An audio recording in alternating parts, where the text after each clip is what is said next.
birth control methods, and of course, sexual behavior in general. So today, we'll try to cover this for kaya natin yan. No? So next up is material self. So what does the statement I have, therefore I am mean? So pag sinabi natin I have, therefore I am, ano yung pwede nating ma-infer dito sa statement na to? Um, anyone would like to try? John Michael, would you like to answer? Pag sinabi natin I have, therefore I am, ano yung naiisip mo?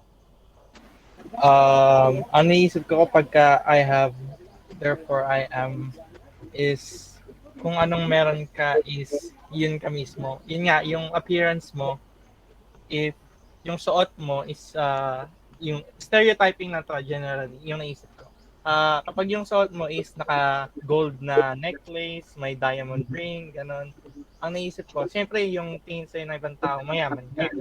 Pati yung mga possessions mo, kunwari nakamotor ka, naka-NMAX ka, ganon.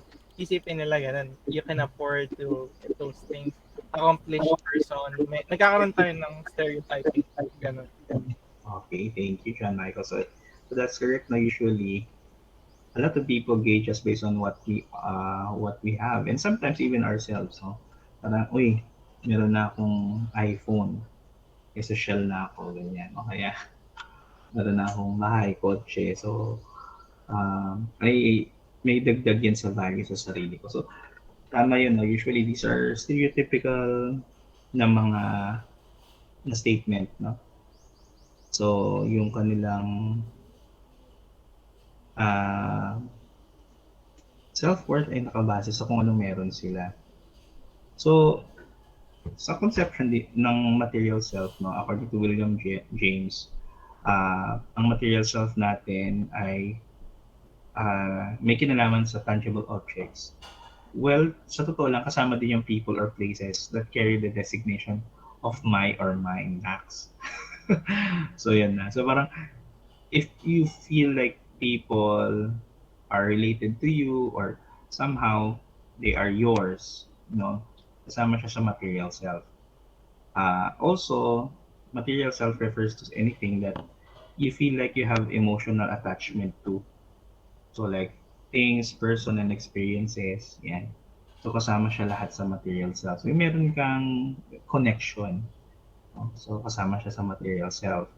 So a man's self is the sum total of all he can call his, not only his body and his psychic powers, but also his clothes, his house, his wife, children, ancestor. So, you can call yourself, uh, parang part of you yon, yung material self mo, yung mga, uh, yung lineage mo, yan, your reputation, etc. Mga works, yan, etc. So, not limited to just objects. Um, we are affected by the things we have in our lives. So usually they are in form of investments such as time, effort, money, and also experiences. So another set of examples here, we have body, clothes, family, home. Yan. So yun ang mga kasama sa investment natin. So syempre we have our body. Usually ano natin yan, pinalagaan natin yan. Yung iba pa nga pinapa-insure yung katawan, di ba? And we also have clothes. So siguro, especially sa age ninyo, according to studies, no, a lot of people invest in the way they look, you know. They follow, for example, yung mga idols nila, etc. So you feel like uh, yun yung kasama rin sa identity nyo. Then of course, we have family. So we also have family and our home. No? So family, syempre ito yung mga members of our family, brothers, sisters. Now sometimes it's natural, sometimes um, it is not based on our affinity talaga or blood. No? So sometimes we have family outside of our real family. And then syempre home, no? So yung home natin, kasama rin yan sa ating physical uh, self, no? If you can see, hindi lang house, no? When we say home, these are, this is actually the, kasama na yung physical na manifestation of our home, which is our house, pero kasama dun yung mga memories, yung mga gamit mo dun sa bahay, yung mga experiences mo kasama yun sa home. Yan. So, sige, i-skip na muna natin to. So, kasama dun sa sinasabi nating material self is yung psychological ownership. So, you don't really own them as in binayaran mo, but um, minsan, meron kang ownership dun sa mga bagay ngayon. And you feel like meron kang affinity dun sa mga bagay na yun. So, syempre yung first layer niyan is yung mismong mga binili mo. That's yours. Um, so, psychological ownership, minsan, no, ay nagiging physical ownership na rin. No? Kaya nagiging physical uh, is because may manifestations and nagiging material yung ownership natin. Yan. Sige. Can anyone read the example? Um, si John May. Is John May here? Yes, sir. Sige. Ah, Can you please the kindly read? material, sige po. The material self, psychological ownership. Ella remembers losing a spoon she owned since she was a little girl. Her mother said she had to give it up because it became too small for her. It was difficult to let it go because it is something that she grew up with, something that has become part of her daily life. She may no longer use the spoon, but her sense of appreciation for it stays with her, not having it physically, but having the memory. Ella will always regard the spoon as hers. Okay. So, di ba? Thank you, John May. So, di ba, minsan meron tayong mga ganun, may mga sentimental value yung mga bagay sa atin. Tapos feeling natin, um, it's not just an object. Di ba, parang iba yung connection natin din sa mga bagay ngayon. So, like for example, things that were given to you by your loved ones, um, yung mga jowa ninyo, halimbawa, no? Um, yun, kasama ito sa psychological ownership. Extreme, syempre, yung mga tao, di ba? Lalo na even if you're not married, halimbawa minsan, di ba? You have psychological ownership with certain people, right? So, halimbawa ito, no? Where do I buy these items? Meron ba tayo mga specific na binibilhan? Can I get some, ano na lang, some people who can answer dito sa activity na to, no? Sige. Can we have Gianna? Is Gianna here? Gianna. Uh, sige. Clarence. Is Clarence here? Clarence? Yes, sir. Ayan. Sige. Ah, saan ka bumibili nito mga bagay na to? Tapos may specific ka bang lugar na pinupuntahan or brand na tinitignan? Sige. For example, food supplies. Ah, sa mga grocery store, sir. Sa mga Ah, pure gold, ganun po. ayan. May reason ka bakit doon ka bumibili? Sir, ay sorry po. Ay, may reason ka ba bakit doon ka specifically bumibili? Ah, ano po siguro? Nakasanayan.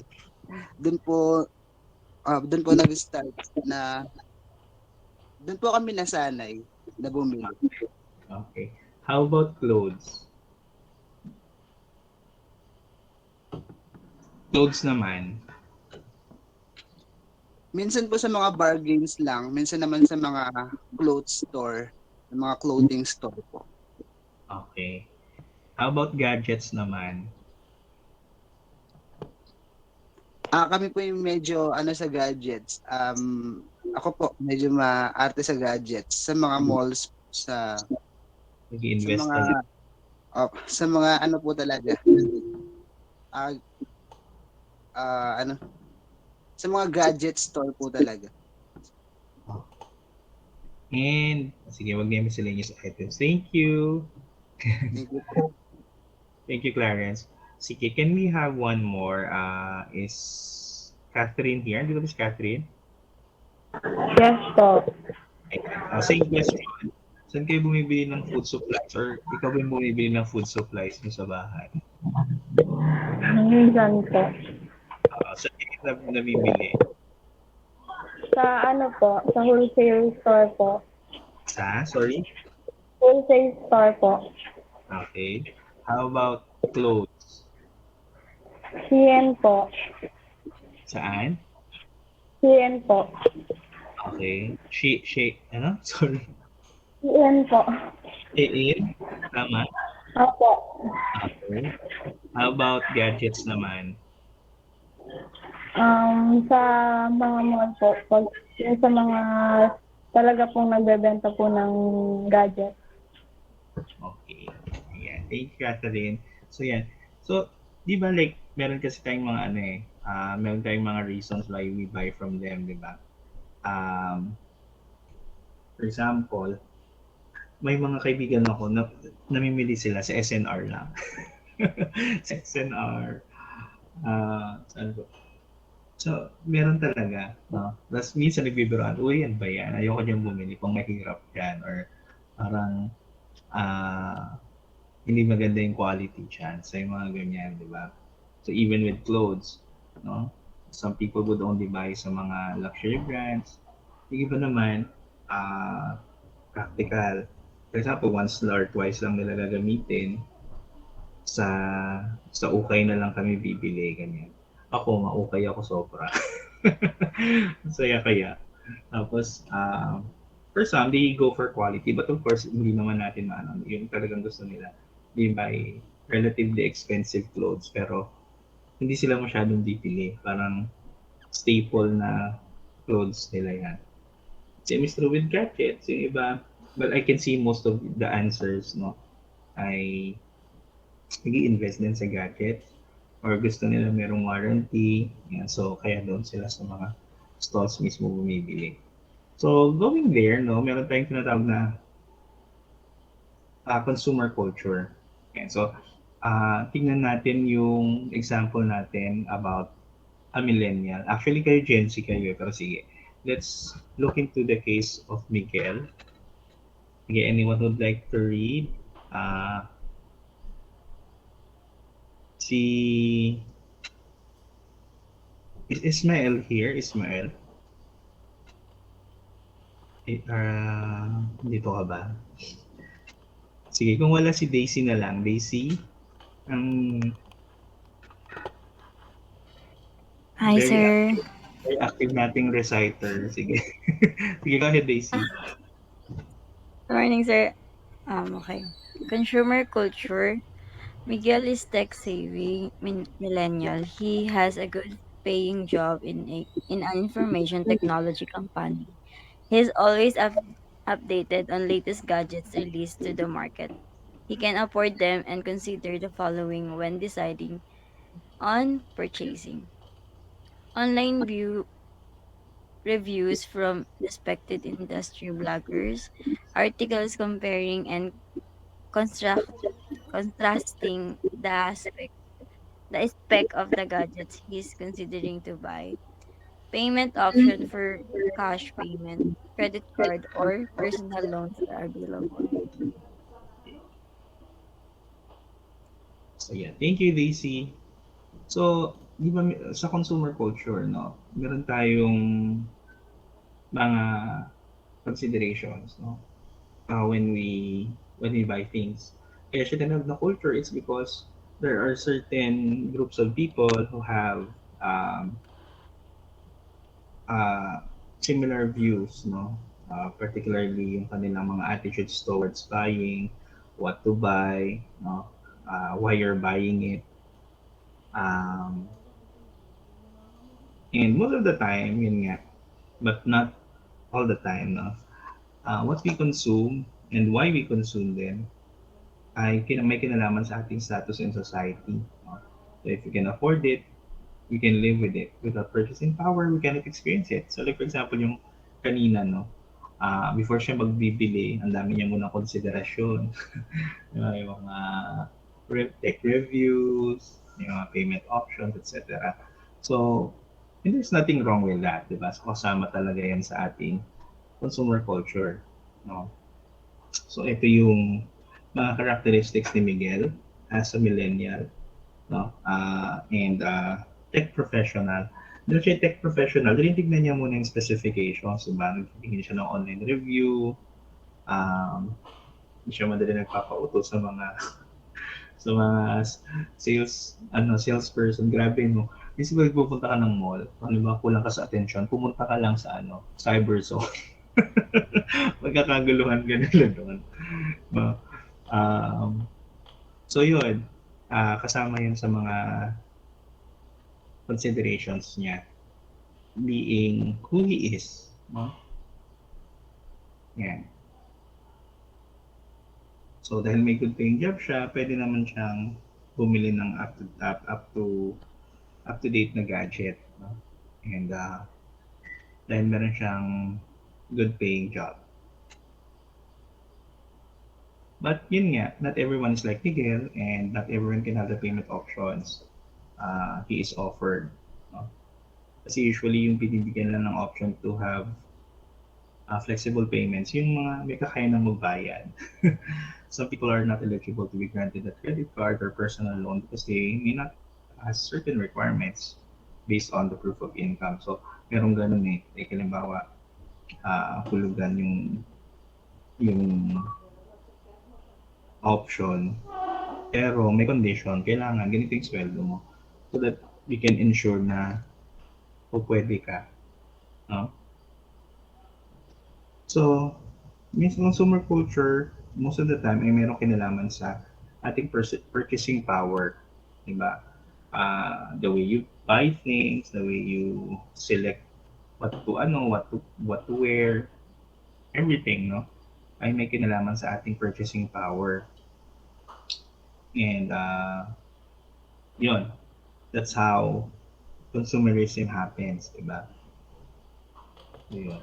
Kaya, madalas, of course, we spend within our means. Kaya dapat hindi tayo gumagastos ng mas malaki sa ating kinikita. Yan. So we have here a video about the history of consumerism.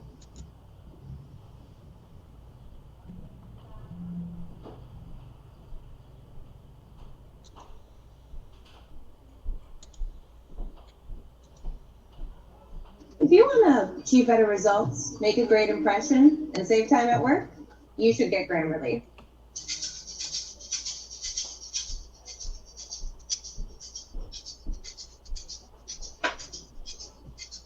For most of history, the overwhelming majority of the Earth's inhabitants have owned, more or less, nothing. The clothes they stood up in, some bowls, a pot and a pan, perhaps a broom, and if things were going really well, a few farming implements. Nations and peoples remained consistently poor. Global GDP did not grow at all from year to year. The world was in aggregate as hard up in 1800 as it had been at the beginning of time. However, starting in the early 18th century, in the countries of northwestern Europe, a remarkable phenomenon occurred. Economies began to expand and wages to rise. Families who'd never before had any money, even what they needed just to survive, found they could go shopping for small luxuries, a comb or a mirror, a spare set of underwear, a pillow, some thicker boots or a towel. Their expenditure created a virtuous economic cycle. The more they spent, the more businesses grew, the more wages rose. By the middle of the 18th century, observers recognized that they were living through a period of epochal change that historians have since described as the world's first consumer revolution. It was in Britain where the changes were most marked. Enormous new industries sprang up to cater for the widespread demand for goods that had once been a preserve of a very rich area. In England cities, you could buy furniture from Chippendale, Pepperwhite and Sheraton, pottery from Wedgwood and Derby, cutlery from the smitheries of Sheffield, and hats, shoes, and dresses featured in the best-selling magazines like The Gallery of Fashion and The Ladies' Magazine. Styles for clothes and hair, which had formerly gone unchanged for decades, now altered every year, often in extremely theatrical and impractical directions. In the early 1770s, there was a craze for decorated wigs so tall that tops could only be accessed by standing on a chair. It was fun for the cartoonists. So vivid and numerous were the consumer novelties that the austere Dr. Johnson wryly wondered whether prisoners were also soon to be hanged in a new way. The Christian church looked on and did not approve. Up and down England, clergymen delivered bitter sermons against the new materialism. They called it vanity, which was a sin. Sons and daughters were to be kept away from shops. God would not look kindly on those who paid more attention to household decoration than the state of their souls. But there now emerged an intellectual revolution that sharply altered the understanding of the role of vanity in an economy.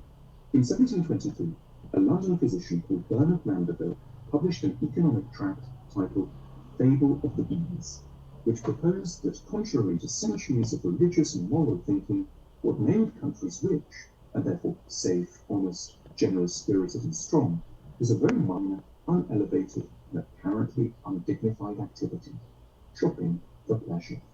It was the consumption of what Mandeville called fripperies: hats, bonnets, gloves, butter dishes, soup tureens, shoehorns, and hairclips, that provided the engine for national prosperity and allowed the government to do in practice what the church only knew how to sermonize about in theory: make a genuine difference to the lives of the weak and poor.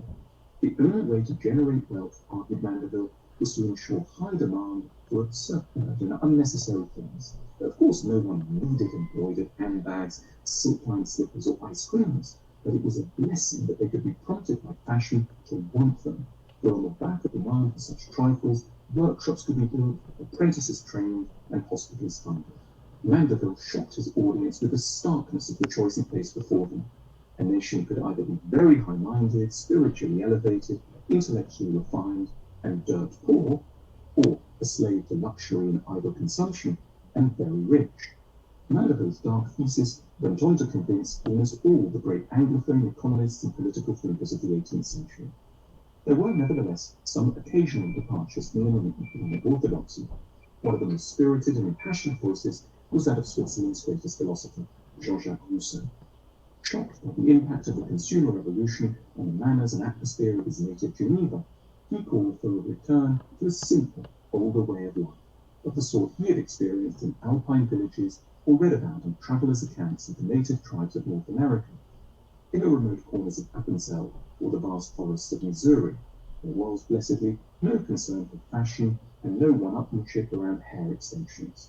Rousseau recommended closing Geneva's borders and imposing crippling taxes on luxury goods, so that people's energies could be redirected towards non-material values. He looked back with fondness to the austere, martial spirit of Sparta. However, even if Rousseau disagreed with Mandeville, he did not seek to deny the basic premise behind his analysis. It truly appeared to be a choice between decadent consumption and wealth on the one hand, and virtuous restraint and poverty on the other. It was simply that Rousseau unusually preferred virtue to wealth. The parameters of this debate have continued to dominate economic thinking ever since. We re-encounter them in ideological arguments between capitalists and communists, and free marketeers and environmentalists. But for most of us, the debate is no longer pertinent. We simply accept that we will live in consumer economies, with some very unfortunate side effects to them. Price advertising, foodstuffs that are unhealthy for us, products that are disconnected from any reasonable assessment of our needs. All this in exchange for economic growth and high employment. We have chosen wealth over virtue. An irony-laden acceptance of this dichotomy is what underpins the approach of many pop artists in mid-20th century America. For example, Twice Oldenburg developed a reputation for taking modest consumer items, many of them food-related, and reproducing them at enormous scale, usually in outdoor settings, in vibrant forestry environment.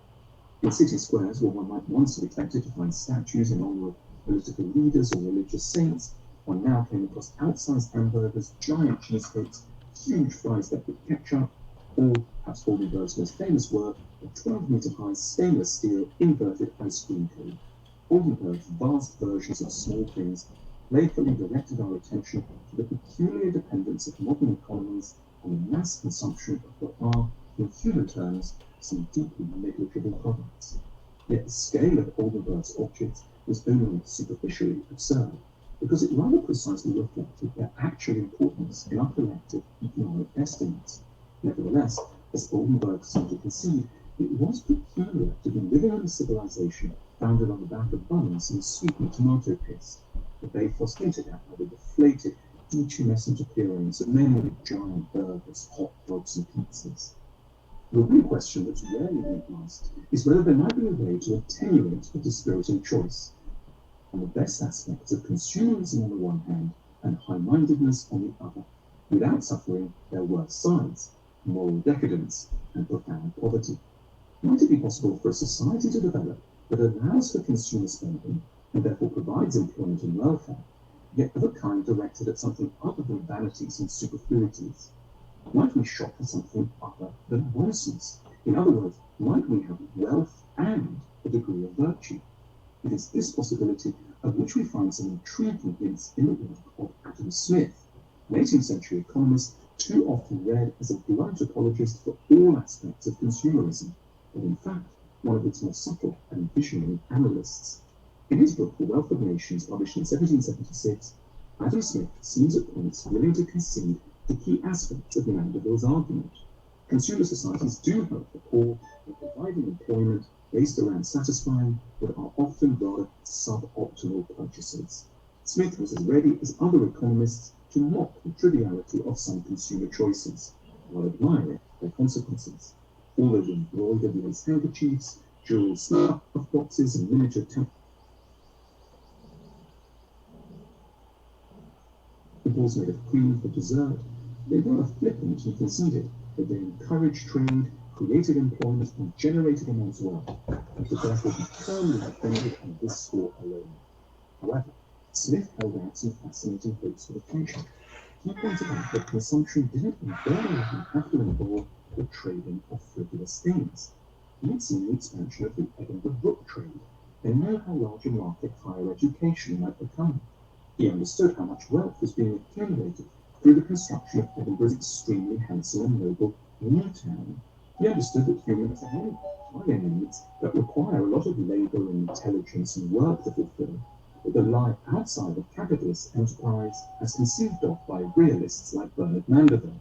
Among these are need for education, for self-understanding, for beautiful cities, and for rewarding social lives. The ultimate goal of capitalism in Adam Smith's view was to tackle happiness in all its complexities, psychological and not just merely material. The capitalism of our times still hasn't entirely come round to resolving the awkward choices of Bernard Mandeville and Jean-Jacques Rousseau's circle. But the crucial hope for the future is that we may not forever need to be making money off rather exploitative, silly, or vain consumer appetites, but we may also learn to generate enormous profits from helping people as consumers and producers in a truly important and ambitious aspect of their lives. The reform of capitalism hinges on an odd-sounding but critical task, a new kind of consumerism, the conception of an economy focused around buying and selling services and goods focused on our higher needs.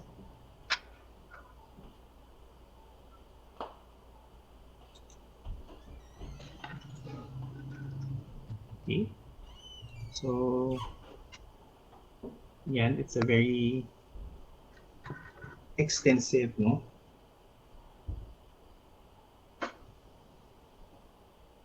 discussion about consumerism. Di ba, no? Ang ganda. Kasi, uh, it discusses history of consumerism, and at the same time, the philosophical aspects of consumerism. Why is it dangerous? And somehow, um, how it can also help the economy, and looking for that salient balance between consumer behavior that is not trivial, and also yung uh, you know, buying things that are essential to help also the economy and the poor. So, yan. So, maganda kasi it discusses the ideas about decadent consumption, which is usually done by the rich, yung mga trivial things, no? Tapos, making things fancy, tas yun ang binibili. Tapos, yan, purchase restraint.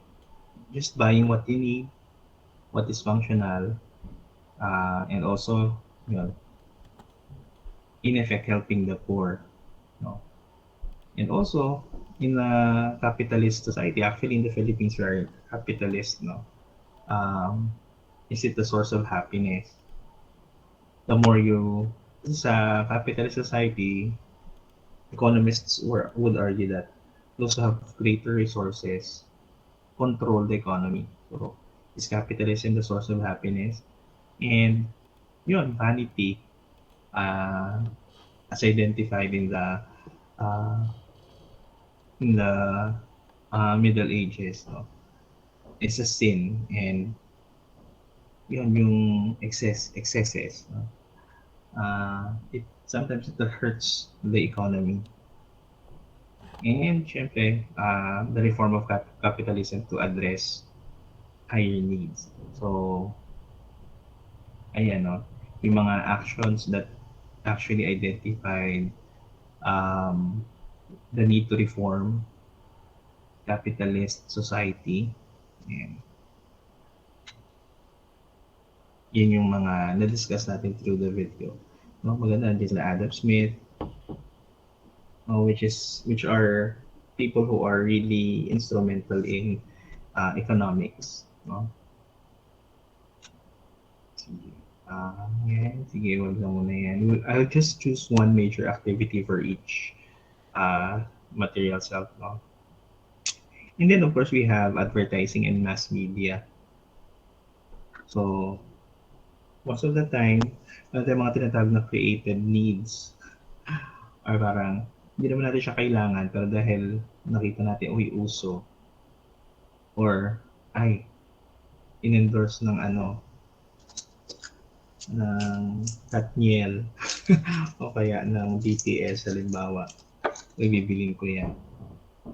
So, usually contributory talaga ang mass media in our purchasing behavior. Yeah, so ano ba yung mga memorable advertisements na alam natin? So, sige, hindi na muna kasi medyo madami pa. So, yung recall, kaya kung mapapansin niyo, there's a science to it. Usually, yung mga advertisements very short. Tapos, um, repetitive. Yan, para matandaan. No? So, usually, the more striking the commercial or the advertisement is, the better. Wait lang, hindi pala ako naka-on lang. Okay.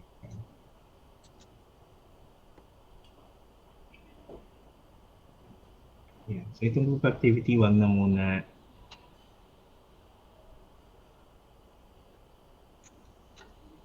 Yeah, so we'll also watch another video about advertising.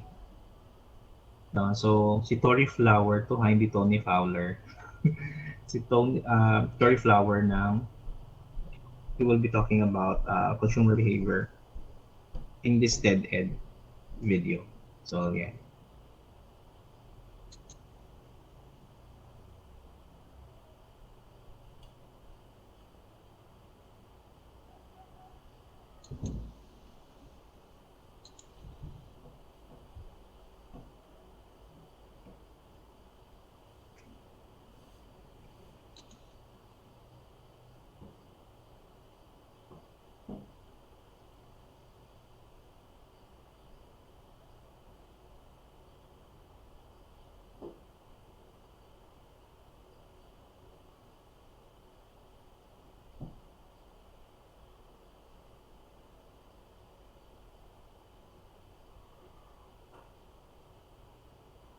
no?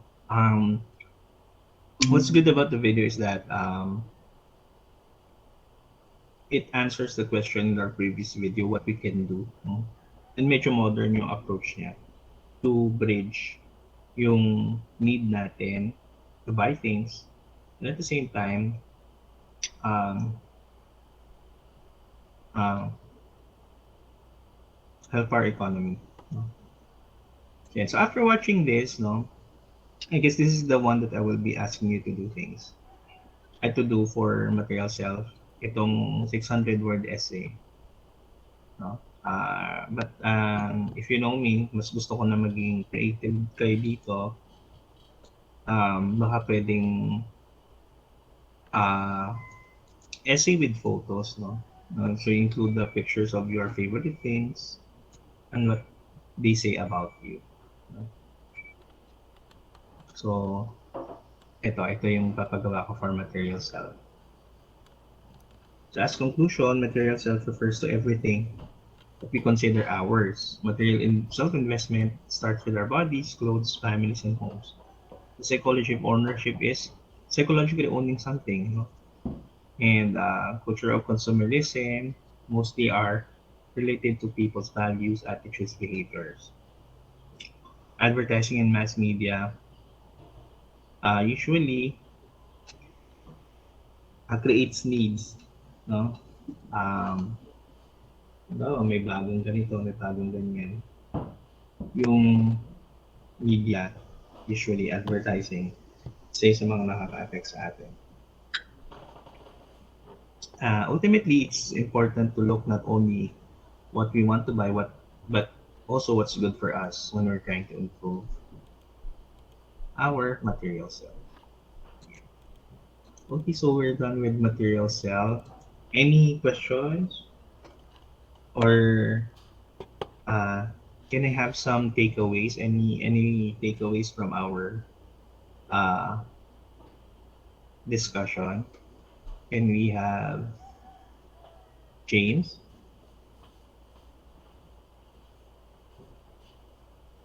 James? James, are you there?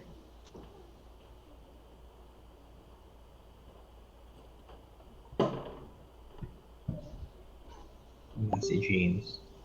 Sige. Can we have Reja? Reja?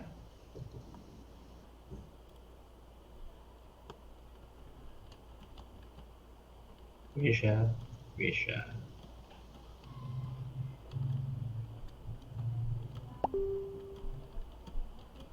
Okay. Wala ba kayo dito? Sige. Hi, sir. Andito po, sir. Wala kasi mga tinatawag ko. Sige.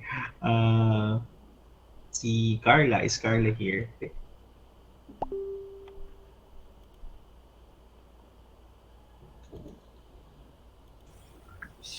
Ayun. Ayun. Thank you, Carla. Sige. Morning Thank po. you. Ano po, yung takeaway ko po sa lesson po ngayon is, as we grow older po, sa materials na marami tayong napopossess po. For like example, materials, tapos na nagiging investment na po natin sila. Okay. Thank you, Carla. Okay. So as you can see, no, material self is not just uh, a simple part of your identity. Malawak actually uh, yung meanings ng material self natin. It's not just about ourselves, but rather kasama rin dito yung ibang tao, our society, and also it also reflects our values, beliefs. You know, so in purchasing things, we have to remember that it is not the be all and end all of ourselves. No? Um, hindi siya nagde-define of who we are. But of course, minsan in our purchases, we have to think of others and ourselves also. What it implies when I buy this, or what does it mean if I don't buy this. So yung mga ganong decisions can also affect our identity. Alright, so now let's proceed to the next one. So we have three more. Hopefully we can finish it. Yung spiritual self. So sa spiritual self naman, i-define natin dito yung spirit and soul, which is usually interchanged. Tapos minsan, ano rin, iba-iba tayo ng definitions niyan. So, what is your concept of spirit and what is your understanding of the soul? Kasi let's proceed na baka wala sumagot. So, spirits and supernatural. So usually, ang alam nating definition of spirit is yung Western, no? But we do have our own definition of supernatural in the Filipino culture. For example, in the Bisaya, we have the idea of dungan. So, dungan is described to be extremely delicate and light for the physical world. So, ito yung mga spirits, no? It's believed that these spirits inhabit a region above the earth before inhabiting the chosen unborn human beings. Parang they're up there. Tapos, pumupunta sila sa mga unborn children bago pa sila ipanganak. So, parang sila yung nagiging host ng mga dungan.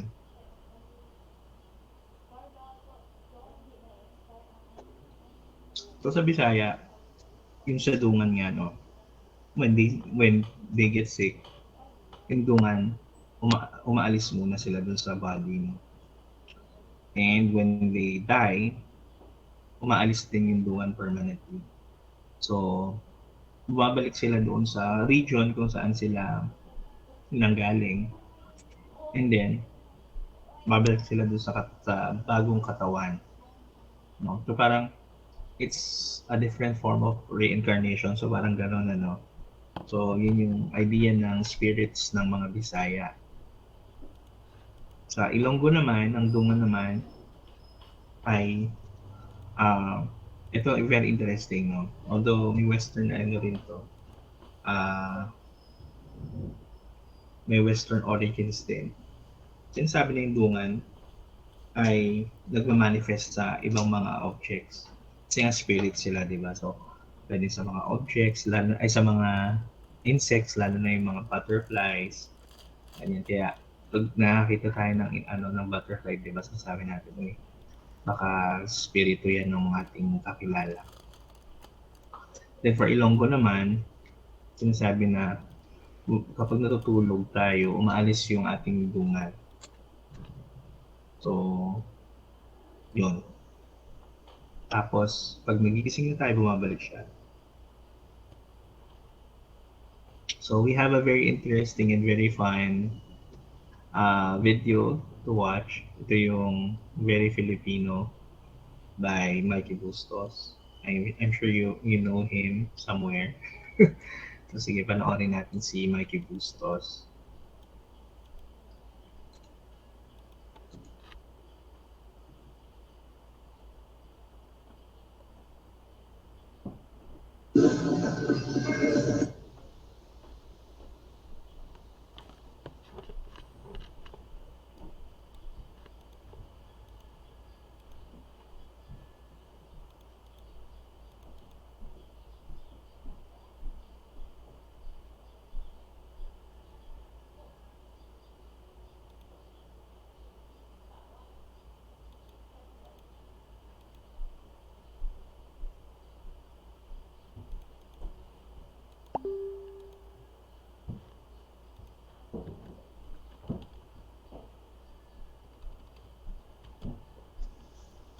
Hola Arinola, this is your Pinoy boy Mikey Bustos bringing you another Filipino tutorial. Now my mom, lolas, and relatives always used to tell me some of the strangest things growing up. But now that I am older, I know that a lot of these things are just superstitions and beliefs. We Filipinos are so creative when making connections.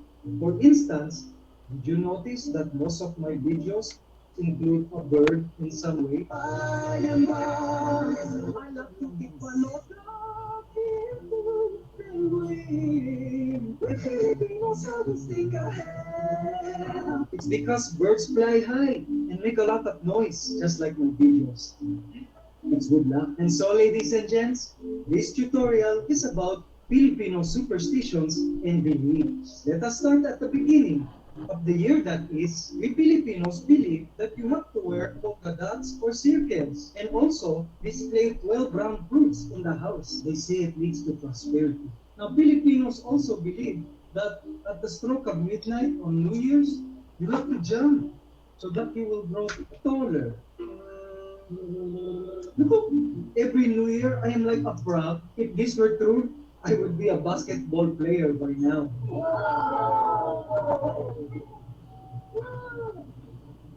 Also, with Holy Week coming up, all Filipinos know that you cannot get sugat or a wound on Good Friday because Filipinos believe that it will take a long time to heal.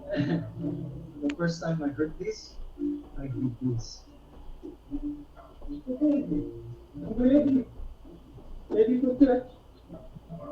You know, my tita used to always tell me that whenever your thumbs gets itchy, it means that money is coming your way.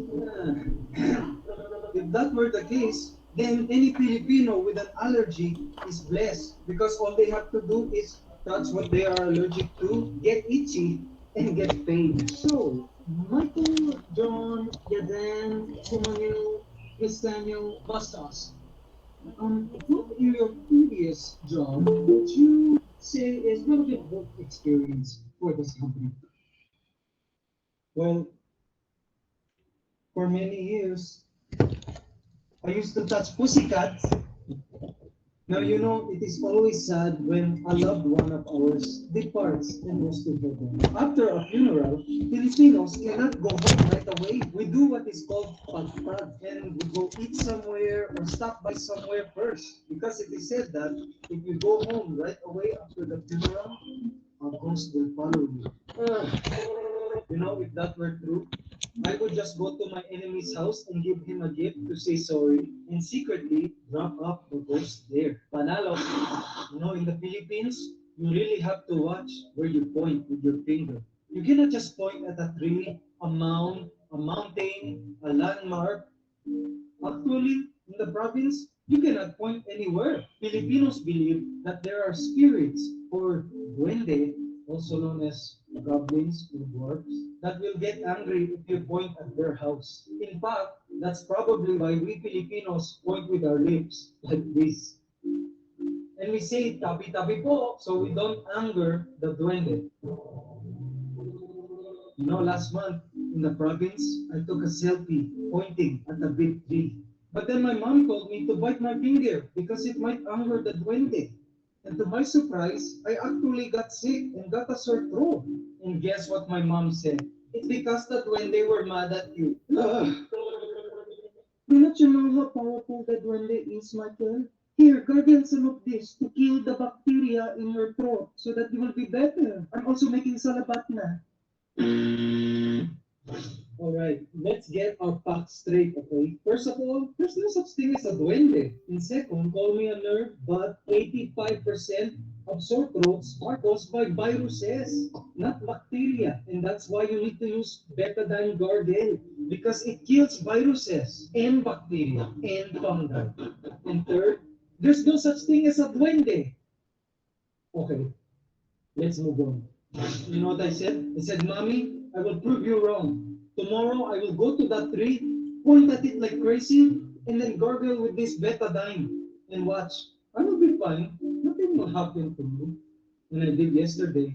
And look, I'm okay. Michael, it's because I said, tabi-tabi po.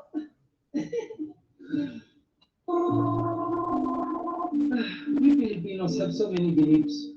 What are some of the Filipino beliefs and superstitions that you were told as a kid? Be sure to leave it in the comment section. And so, whether you believe in these strange things or not, we Filipinos will always have the most interesting superstitions, myths, and beliefs. See you again, my friend. Goodbye, barangay.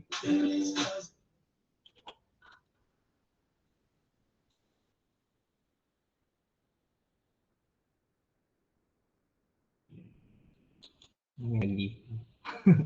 Anyway, so, okay, di ba very interesting? Sobrang dami talaga natin ganyan. Ah, sa Filipinos, di ba? Ah, Yes po. so, oo, grabe. So, hindi yung paid advertisement. Wala tayong bayad doon. Natakpan yung ano ko. Uma-attend din kasi ako na isang meeting. Ayan. Masyadong mababa. Alright. So,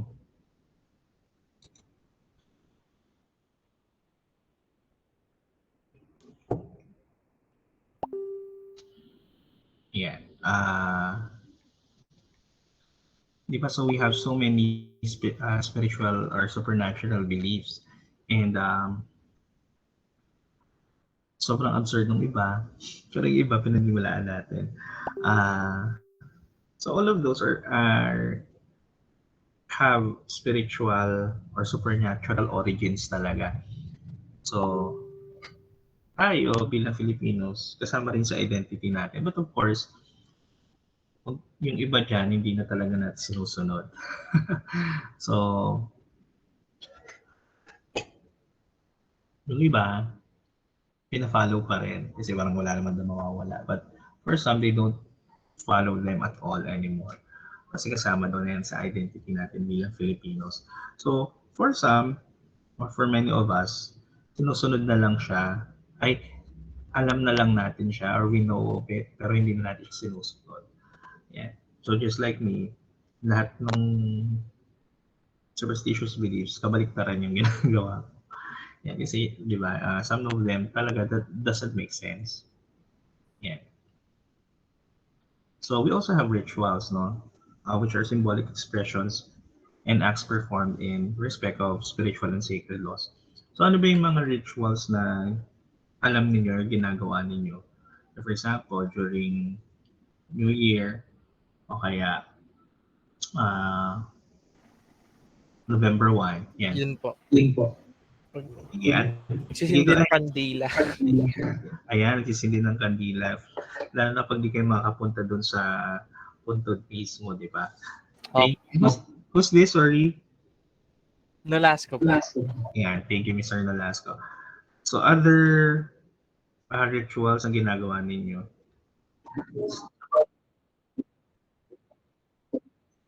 Ayan. Okay, very good. Tama. Yan. Tapos, pag lamay, actually lamay, sobrang dami. So, ano yung mga ritual na ginagawa? Or mga... Ano po, hindi naman po ritual, pero ano po, yung bawal pong mag-uwi nung handa dun sa lamay.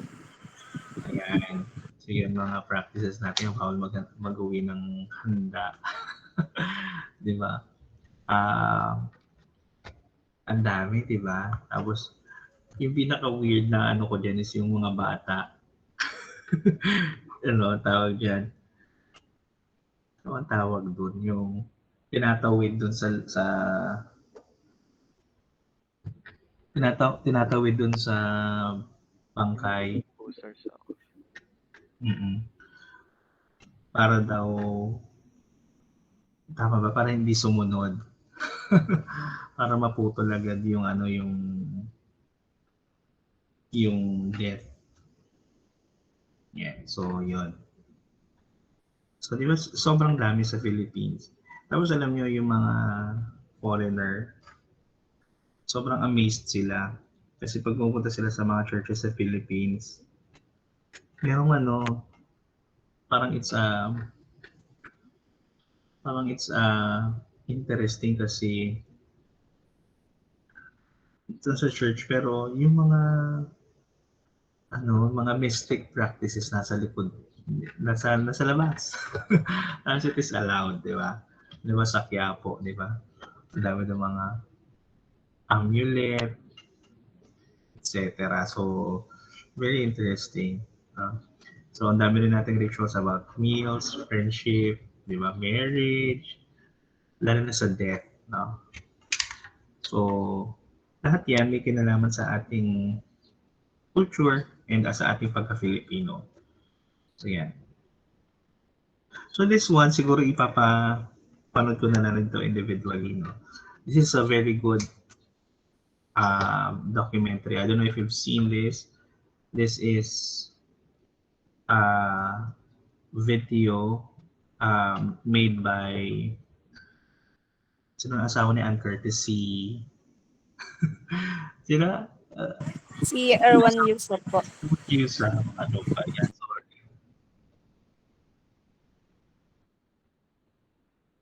So, sa Erwan Yusa. So, this is very good video showing the spiritual rituals of the Ifugao. So, siguro panoorin na lang natin yan some other time.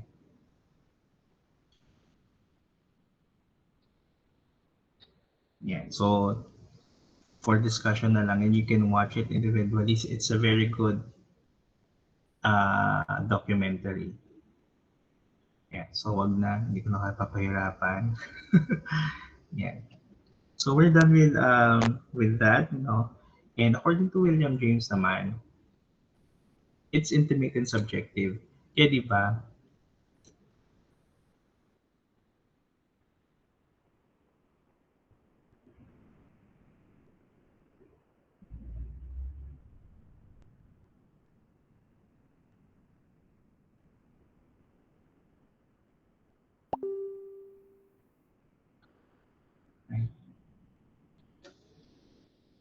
Saglit lang ha. So it's very intimate and subjective. Kaya alam mo sa totoo lang, it's useless to really discuss the religion or spirituality for that matter. Kasi mag-away-away lang tayo. So it's most intimate and subjective.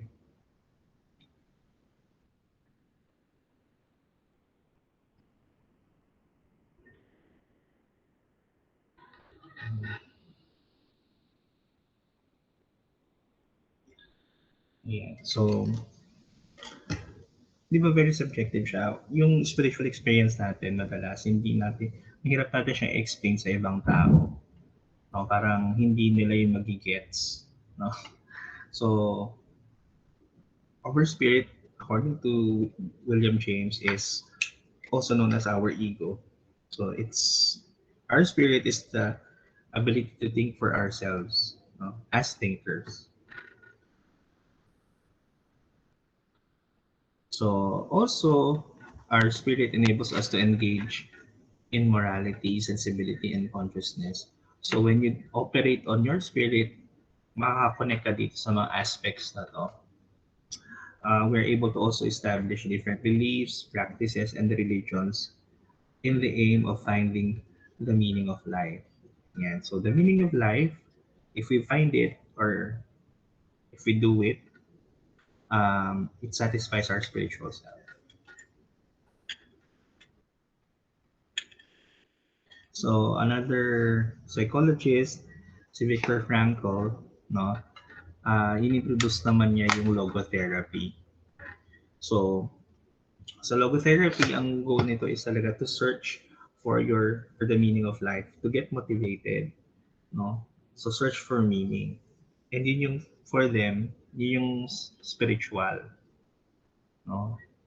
So sa logotherapy, ito yung kailangan hanapin, yung purposeful work. Kasi di ba minsan, why are we doing things that we're doing? No? Kapag may dahilan yung ginagawa mo, kapag merong love, and you have courage in face of difficulty, saka ka nagkakaroon ng meaning in life. So, mahalaga talaga, even in your young age, to look for things that you really believe in, makapag-focus ka doon sa bagay na yon para magkaroon ng meaning ang iyong life. Yan. So, ito na nga yun, no? Pag purposeful work, meron kang life goal. Kaya nga, di ba meron tayong mga short-term goals, tas long-term goals, that kind of keep us on our toes. Parang, wait, ito yung gusto kong mangyari sa buhay ko. Kasi di ba minsan, meron kang ultimate goal, tapos, pag na-reach mo na, parang wala ka nang gustong gawin. I-relate natin, halimbawa sa mga K-drama o kaya mga kahit na ano na pinapanood ninyo. Di ba pag natapos na, doon na umikot yung mundo mo for a certain time, doon na lang. Parang hindi mo na alam anong gagawin mo. So, you have to really create goals, some short term, some long term. Tapos, syempre, courage in the face of difficulty. So, you must develop this characteristic of accepting and somehow anticipating suffering, pain, and death. No? So, kasi normal yan na part ng life, loss. No? So, yun. Then, we also have love.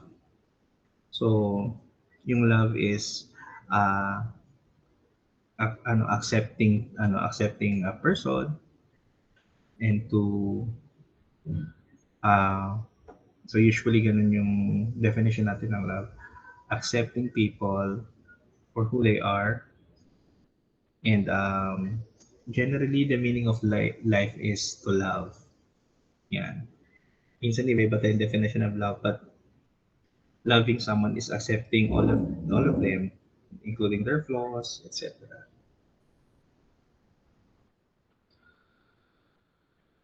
Yan. So here's an example, no?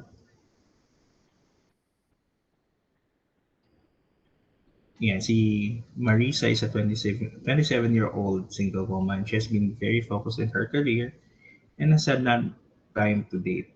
Her parents are worried she will be single forever.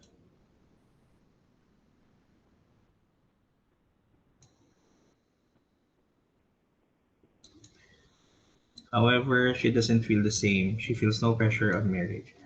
Yan. Kasi di ba minsan, we try to fit our mold sa iba. Parang, uy, nakakalungkot naman yung buhay niya, ganyan-ganyan. Well, sometimes it's in a place of concern, but um, yung experiences ng iba of happiness ay hindi natin minsan naiintindihan. So we don't have the right to judge them and to give lalo na unsolicited advice. Yan. So, ang goal kasi ni Dr. Marisa is to be of service of other. That's what makes her alive. And you would understand if other people, halimbawa, gusto nilang goal ay maging mother or father. So, iba-iba tayo ng goals in life. No? So, yeah. So, search for meaning is really subjective. No? And iba-iba tayo ng sukatan ng purposeful work, ng love, and therefore also yung meaning. Yan. Yan. So this one, hindi na muna yan. So we'll now go to political self. So this is very timely. So, sino ba ang Filipino? So Filipino, according to the 1987 Constitution, a Filipino is someone who is a citizen of the Philippines at the time of the adoption of this constitution. So this is starting 1987. A Filipino is someone whose fathers and mothers are citizens of the Philippines. And someone who is born before January 17, 1973 of Filipino mothers and Philippine citizenship upon reaching the age of majority. Nasa constitution ito lahat. And a Filipino is someone naturalized in accordance with the law. Yan. So, meron tayong mga I think very rare yan. Pero I learned na merong isang foreigner na nagpa-convert talaga siya, nagpa-naturalize na Filipino siya. So, meron din tayo tinatawag na natural born Filipino, yung tinatawag natin who's sanguinis, which is may pure Filipino blood, by blood talaga. Ang naturalized Filipino naman is yung nag-apply siya ng maging isang Filipino. So, syempre, meron pa rin yung mga conditions.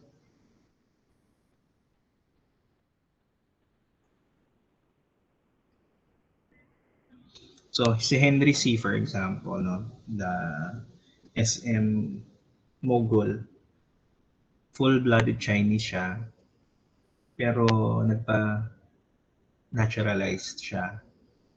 Yan. Also, Daniel Matsunaga, no, wala talaga siyang lahing Filipino, but he decided to be naturalized. Pero dual citizenship though, if I'm not mistaken. And then we have Grace Lee. I don't know if you know Grace Lee. She's a journalist or TV host, no, na Korean siya. Nagpa-convert din siya into Filipino. Nagpa-naturalize siya Filipino.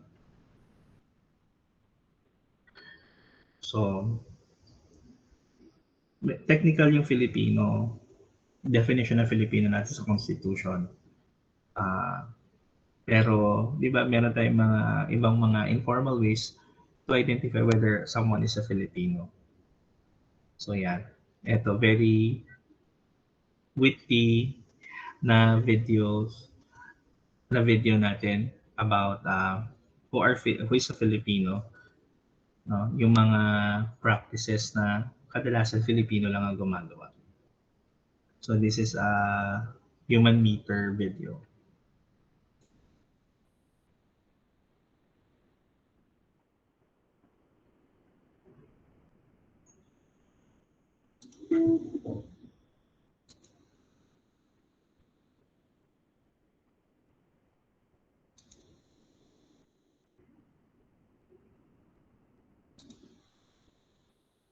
Kung nagmamano ka pag umuwi ka sa bahay.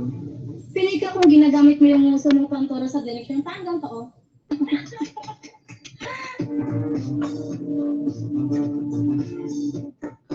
Hi everyone, today we're gonna find out how to tell if someone is Filipino or what makes Filipinos unique. I'd say you're Filipino when someone tells you a compliment and instead of saying thank you, you say, hindi naman. Siguro masabi mo kung Pilipino ka kung kahit wala ka ng pera, basta may panghanda ka lang, handa ka mangutang. Yeah. Pinoy ako kung biglang nagkatuwaan kami ng kaibigan ko sabay sampal. Yun po. Pinoy ka pag hindi uso sa'yo shower, tabo-tabo lang.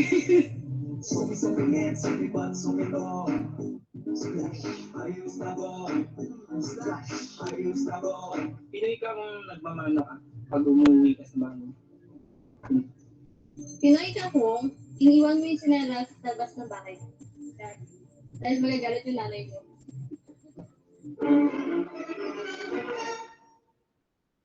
Pinoy ka kung nakangiti ka talaga. Pag may nakasulubong kang Pilipino, nakangiti ka talaga.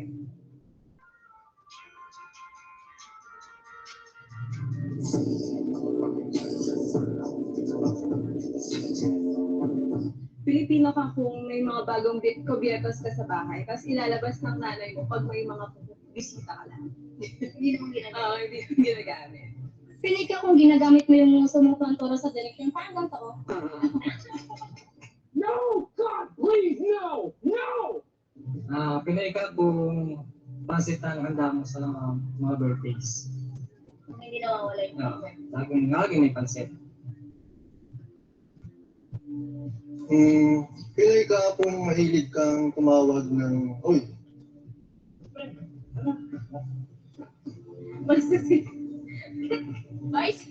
How about you guys? What makes you Filipino? Comment your answers in the comment section below. And for more videos, please don't forget to subscribe to Human Meter.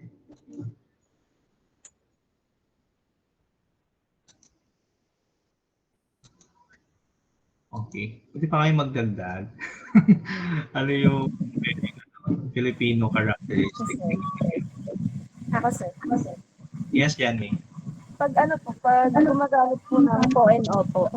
Okay. Very good. Sir, How ako about the others? Yan, sige. Sige, Paul. pag ginawa niyo pong bracelet yung santan. Ano, no? Pag ginawa niyo pong bracelet yung santan. Oo, no? Nagkakabit-kabit. Okay, thank you, Paul. How about the others? Sir, opo. Ano na? Yes, Sheldon? Ano po, pag, ano, konting kita nyo pa lang sa isa't isa, kaibigan na agad. FC na agad. Sige, thank you, Sheldon. Ayan. So, ayan. Tinitignan ka ng nanay mo. Makuha ka sa tingin. So meron tayong mga ganyan, ano, sa Filipino. Yung may mga malalaking kutsilyo, kubyertos na nasa dingding. Sa siko. O, tapos yung takbo parang Naruto, no? Ayan. So, yan. So, marami talaga tayo na mga practices, no? Na may kinalaman sa ating pagka-Filipino. Why is it under political? Kasi pag sinabi natin political, it has something to do also with our identity, no? Yan. So, meron tayong mga traits and values na popular, pero meron din tayong mga global characteristics also, no? Yan. So, ayan. So, we're done with the political self also. Ano na natin yung summary. So, there are different notions of the spirits across the globe. Halimbawa, sa Philippines, we have dungan. We also have rituals and ceremonies in maturation, marriage, death, etc. So for Dr. Frankl, meron tayong motivations, no? Yung logotherapy, meaning of life. Yan. And for political self naman, or being a Filipino, we have our identity, no? Meron tayong tinatawag na who's sanguinis and who's soli, by blood and by naturalization. And yung mga iba pa nating mga characteristics na may kinalaman sa, na wala kinalaman sa legislation, no? That makes us Filipino. So ito ay mostly race, and this is mostly about our ethnicity. Okay. So yan. Hey. So isa na lang.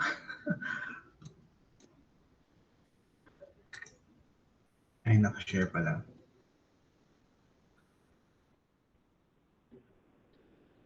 So lastly is our digital self. I guess this is one of the more present, very now, no? So, di ba, who goes online? Lalo na sa panahon ngayon, lahat nag-pandemic pa, everyone goes online. Ano yung mga reasons natin why we go online? Yeah. So sige, can I ask, bakit kayo nag-online? Maliban sa klase, ha? Huwag plastic, ha? Pero bakit kayo? Lalaro. Ayan, mga Dota. Ano ba mga ano na ngayon? Mobile Legends. Ayan. So may mga community na rin yan, di ba? So yan. Esports. Yung iba, how about yung others? Na hindi gaming naman. Pampalipas oras, sir. Pampalipas oras. TikTok, YouTube. Ano na? Pampaantok. Pampaantok. Balik na ng effect sa akin, hindi ako nakakatulog. Nagbabasa, sir. Ayan, nagbabasa. Yan. O, actually, magandang ano. Swerte nga ngayon ng mga bata kasi ako, ayoko pala sabihin ng mga bata, parang ang tanda ko na.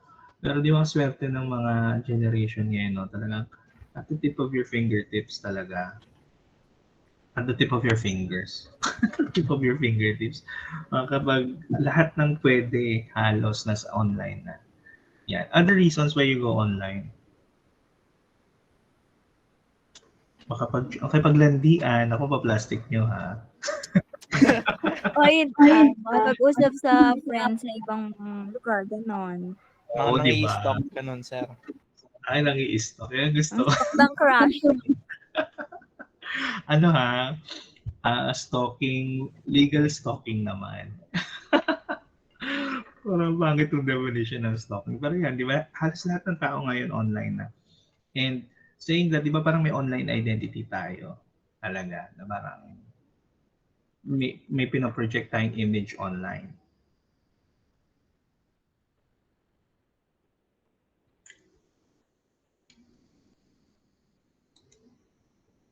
Yan. So, ayan.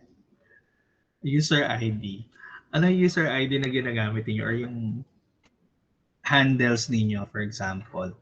Ano ba yan? Boss Mapagmahal 25, mga ganyan. Anong usually user ID na ginagamit ninyo? Or paano why did you come up with that user ID or yung profile name? Sige, anyone?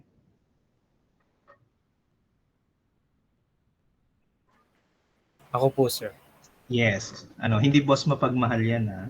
Ano po, minsan po yung kung sino yung favorite ko na K-pop celebrity po. Oo. Halimbawa, sino yan? May ano po, si Irene, gano'n. Ko yung Korean na name niya, gano'n. Sino mo si Irene? Blackpink ba yan? Red Velvet po. Wala akong alam. Basta alam ko lang, yan, Blackpink, Red Velvet, Twice. Pero hindi ko sila mga kilala. Pero alam ko lang, parang napapanood. Okay, so yan. Thank you. Yan. How about yung iba? Yung actual na nyo, ginagamit nyo ngayon. Tapos ano yung gusto nyo palabasin? Bakit yun yung user ID niya? Sige, who's this? Sige, go ahead. Sir, sige, si Carlo man. Go, Carlo. Sige, go ahead. Oh.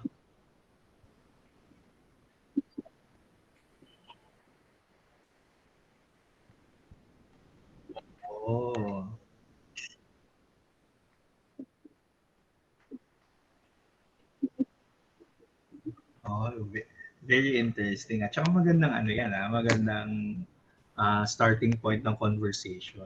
Uy, bakit ganyan yung Ayan. Thank you, Mr. Nana. How about the others? Yung mga username ninyo na ginagamit ninyo, parang reflective activity na rin. Ako, sir. Yes. Anong username mo? Username na ginagamit ko sa lahat is Meraki. Meraki? Yung meaning po kasi nun para sa akin is when you do something with your soul and love with creatively. Lagi ko yun sinasabuhay sa sarili ko kasi yun yung lagi kong tingin sa ginagawa ko and masaya ako dun sa ginagawa ko nun kapag kunwari nagsi-share ako ng foods, clothes sa ibang tao, ganun, and then masaya ako dun. And then naghanap ako sa Bible ng words na pwedeng itawag sa akin, and then sa online ko siya nakita, and then it's called Meraki, and then sobrang nice niya. Ever since yun na yung ginagamit ko. And then tinatanong nila ako, bakit Meraki? Ang layo sa pangalan mong Daisy. And wala lang. Kasi ako yun. Ganon. Oh. Wow, very interesting. Ako, sir. Yes. Who's this? Na-last ko pa. Okay, sir. Yung sa akin, sir, yung dating nung bata-bata pa ako na Royal 321 may number pa mga ganun. Yung ginagamit ko sa laro. Yung kung bakit napili ko Royal 321 dahil sa soft drinks. Masarap kasi. Kaya yun yung una kong yung Royal Orange. O yun lang talaga, simple lang. Tapos Sige. Nagpalit po Tapos, ako ng ng pagka mas lalong lumalaki or tumatanda. Nagpalit nung sunod ng soul shot na po mga ganun. Yung napanga po kasi sa isang laro yung skill po. Tapos binasihan ko lang doon ganun. Paangas yung pakinggan. Tapos yung last po is yung ginagamit ko, Royal Soul po. Pinagsama ko na po yung dati kong name, yung Royal 321 tapos yung Soul Shot tapos dinagdagan ko rin ng meaning yung profile picture na ginagamit ko sa mga games ganun po, is idealization ko po ng sarili ko or yung ina-idolize ko rin po na kunwari chivalry po ganun yung mga knights ganun. okay. Oh, di ba very interesting? Di ba parang nag-evolve din yung natin, yung self-presentation natin, di ba? So parang eventually naman nag-evolve siya how we want to present ourselves before, nagbabago din talaga. Ayan.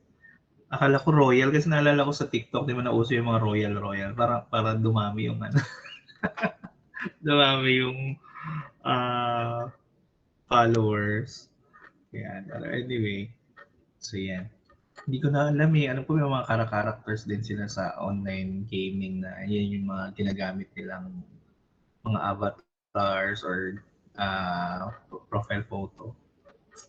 So yan. So di ba, may kita natin na hindi lang siya basta user ID. A lot of us, meron talagang meaning yung mga ginagamit natin, the names, di ba? Yan. So, man tayo tinatawag na selective self-presentation and impression management. Kasi di ba, may tayo tinatawag na online identity. So, how do we present ourselves? Di ba, parang, halimbawa, gusto natin ipakita, kasi di ba parang meron tayong, sa impression management, meron tayong gustong aura na ipakita sa online.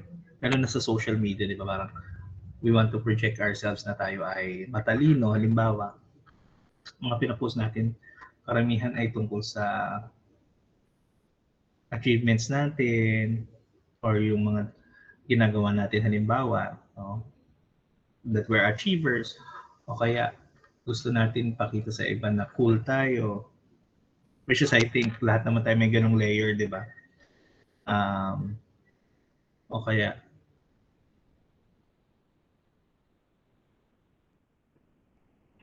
ayan. So, di ba, parang ano ba yung gusto nating i-project sa mga tao? Do we want to be perceived as someone who is funny, who is serious? Di ba? So, fun-loving ba tayo? So, we project certain image. So, sige, kayo ba, pag-assess niyo sa sarili ninyong, syempre no judgment. Ako kasi parang, kaya minsan talaga very ko na to accept. Kasi, diba doktor yan? O doktor sa akin. Pero, ayoko dalhin yung identity kong yung online. Diyos ko po, pakadoktor ako dun sa social media. Personal nga yun, di ba? So, if may kita niyo sa social media pero hindi niyo naman makikita. Ako doon, very, very light lang.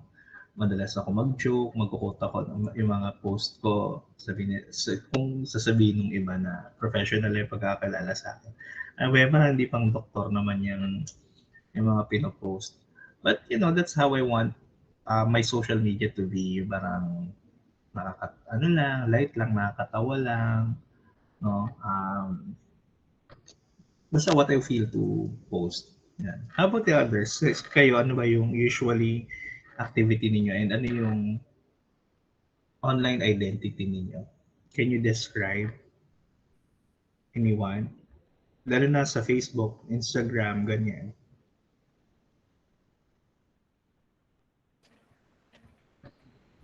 Sa Facebook, sir, nag-scroll lang.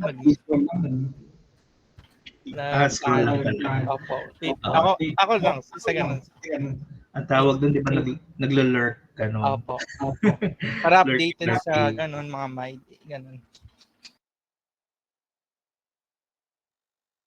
how do you design your ano, um, your profile, ganyan? Meron ba kayong way to do that? Ay ano yung ah hindi mo siya dine-design as in parang wala ka naman masyadong pake. Opo. Oh, wala no, parang Yung design po mismo yung sa ano na, yung sa pagkuha ng picture. okay. Sige. How about the others? Kasi di ba kinakarir talaga, di ba? Sa Instagram, gusto nila aesthetic yung itsura. Ah, yes. Sino to?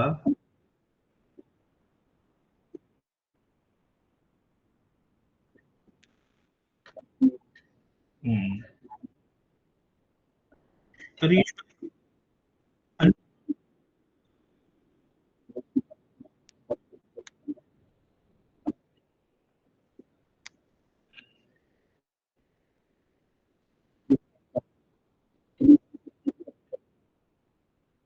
oo, di ba?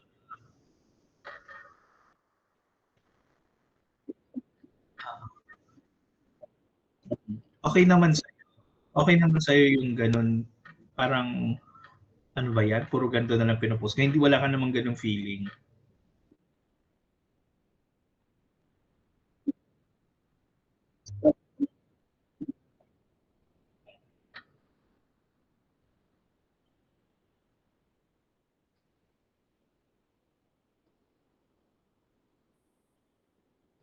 Oo. Oh, okay.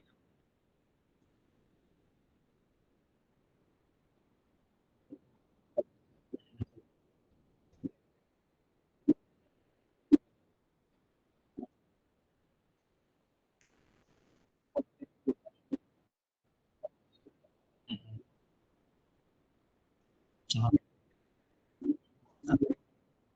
Akala nila ikaw yung ano.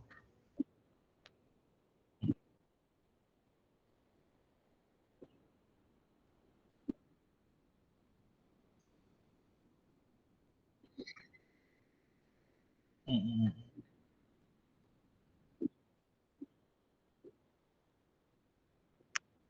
Mm.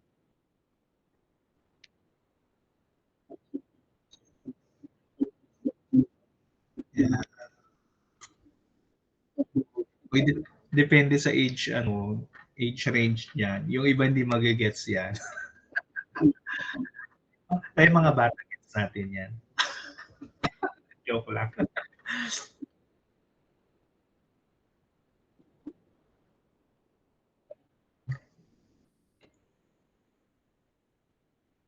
Mm.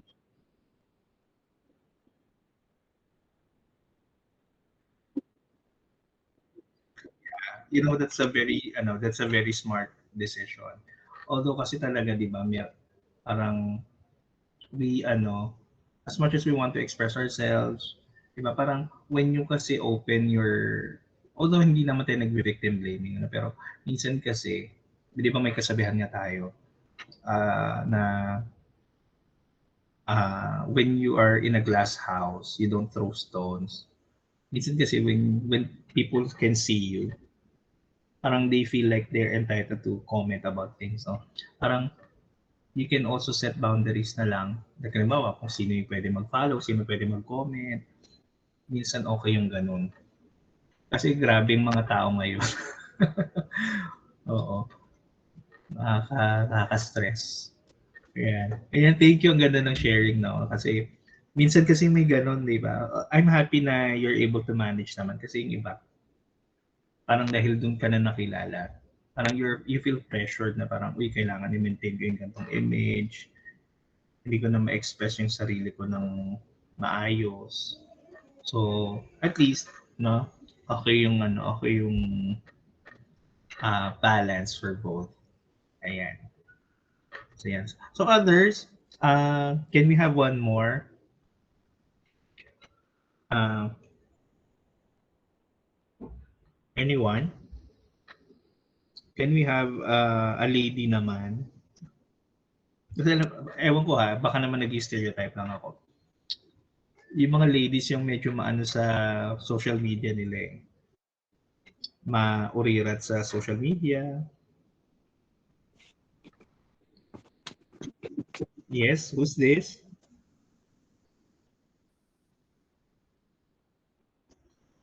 Huwag mahiya. Ako na lang, sir. Try lang. Ayan. Sige, sige. Who's this? Ano po, yung mga mostly po na, Del Rosario po, sir. Ayan. Yung mostly po na pinopost ko sa social media is yung ano po, yung anak ko lang po. Pineflex ko lang po yung baby ko. Oh. Yes po. Then Oo. sometimes po, puro shared memes din po. Tsaka yung mga ano, sa mga games po, sa ML. Yung mga shared na picture. Oo. Yan po, ganun lang po. Yan. So, okay yan. So, siguro iba na rin kasi yung intersections natin kapag ano, no? When you have a family and babies, talagang nagbabago yung perspective. Mas nagiging happy ka when you see them. And when you see other people complimenting your baby and your family, di ba? So, yan. So, probably yun yung image na gustong i-project ni si Chan May to, no, tama ba? So sorry. Yes, sir. Yan. Yes, sir. You're happy with your family and being a mom. So yun. So yun yung online identity. So lahat tayo may ganyan, no? Especially if you're online. Sir, pwede ba ako? Ayan, sige, go ahead. Gusto ko Who's lang this? pong i-share na. Sino to? Sorry? Clarence po, of Big. Ay, sige, go ahead, Clarence. Ano lang, sir, baka kasi yung mga klase ko is nabibigla sa akin or nakikita sa online. Is, ako po kasi yung lagi nagpo-post about kung tungkol lahat sa Lord po talaga yung mga pinopost ko. Okay. Tungkol lahat sa grace ng Lord, lahat ng kabutihan na ginagawa sa akin. Kung paano siya nagwo-work sa akin din, lahat ni-share ko po yun online. Pero nililimit ko po yun, sir, kasi para baka makita nila na ako yung religious person. Para po bang ganon. Sometimes nag-share ako ng mga memes para balance yung pagtingin ng mga tao sa akin. Yun lang, sir. Okay. Sige. O, di ba minsan may ganun kasi, uy, siya ano yan, praise the Lord yan, ganyan. But you know what? Minsan kasi, we really just have to, ano ba, pwede kasing ano yan eh, pwedeng, we think na i-balance natin yung ano natin. Pero, you know, sometimes you reach the point in your life that you don't care anymore what they say. O, di ba, uy, gusto ko na ito yung i-post ko about God. Yun. So, yun. I guess, okay naman. Yan. O, kaya yan pare-pares tayo ng mga struggles. So, yung mga hindi na-feel yung mga post ko, edi bye-bye. Message na lang tayo. So, ganon. Kasi di ba minsan you have to,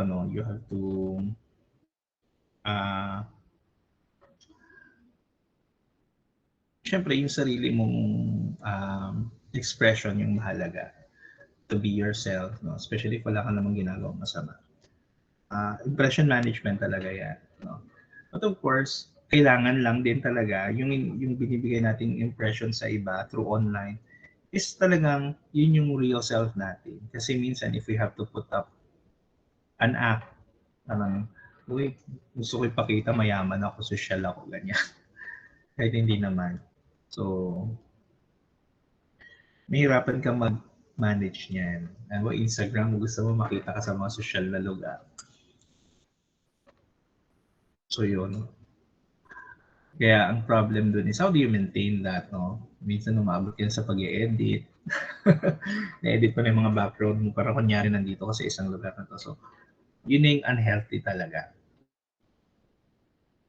Yan. So, ito. Yung mga hashtag na to, nagmamatch ba? Halimbawa, I woke up like this. Totoo ba na ganun yung itsura mo? when you woke up like this, ipo-post mo, yun ba talaga yung nangyayari sa real situation. Quotes to live by. Naku, ito nai-stress ako dito. Minsan siguro nagja-judge lang din ako. Yung iba mga quotes, ko, ba yan? Hindi naman totoo yan. Sumasama na ugali nito. Joke lang. Pero di ba may gano'n, no? Parang sometimes you project something na parang, wait, ito dapat yung ano natin. Pero yung real, hindi naman ganun. Ayan. And then yung travel goals. No? So, hopefully naman wala naman nagfe-fake ng kanilang mga travel ano, no? So, travel photos, etc. So, actually seat work yan, pero syempre wag na. I just give nature activities na lang for each self, no? Yan. So ito, magandang video to. I love this video kasi it shows how people really try to put up a fake identity online. So social media versus reality.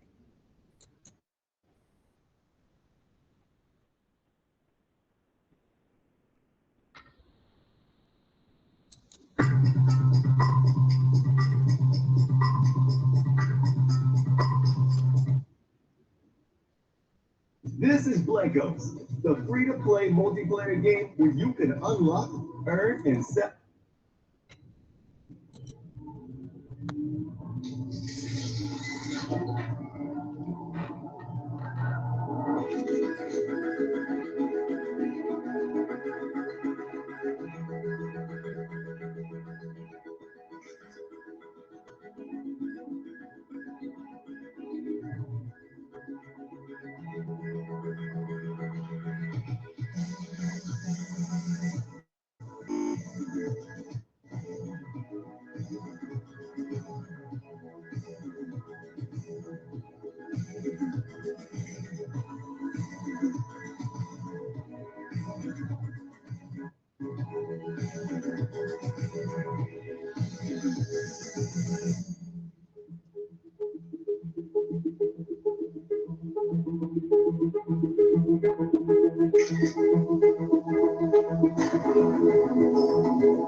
Ayan. So what can you say about the video?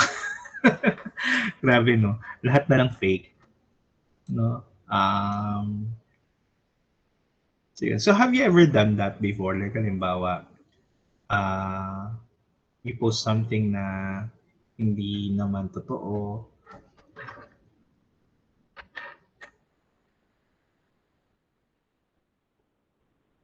Yes po, Dean. I'm here po.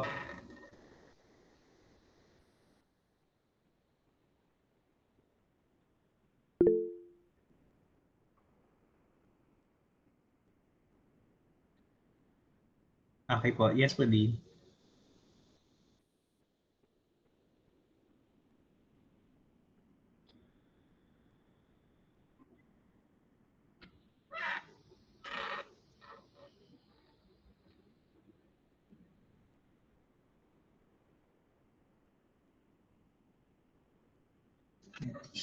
Bigla akong tinawag.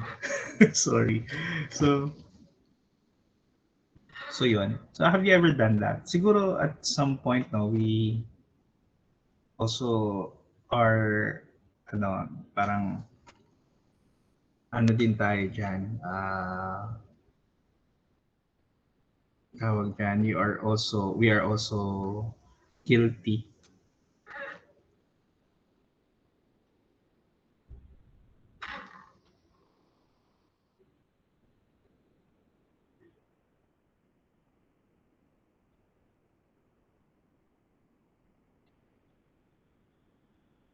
Stress ako. Yan tawag. Sige. So, yun. Siguro we can also be very authentic, no? Since we have the freedom to really filter what we post and what we don't post online, no? Siguro the times that we are posting online, we should be as authentic as possible. Diba? Hindi dapat fake yung pinopost natin. No? So yun, nakakatawa yung video kasi parang lahat hindi totoo. Di ba nagpapanggap lang silang lahat. So our beliefs of how other people perceive us define our social self. And we naturally create a social identity to achieve a perceived belongingness to a certain group. Wait lang, I have to message eh.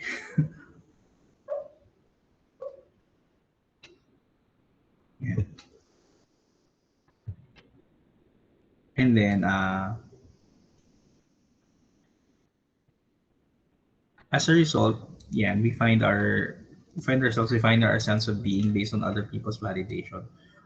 So, dapat hindi tayo mag-fall dito na mako-compromise yung ating sense of being dahil sa inisip natin yung gustong gawin ng ibang tao sa atin. No? So, yun. So, therefore, digital self is not only about what we want to share about our lives, but it also is what acceptable and impressive to other people. So, minsan, hindi siya maganda kasi nagkakaroon ng pressure in our end. Yan. Yan. So, impact of our online interactions on the self. So, for example, no, meron tayong gender identity. Minsan, the way we are exposed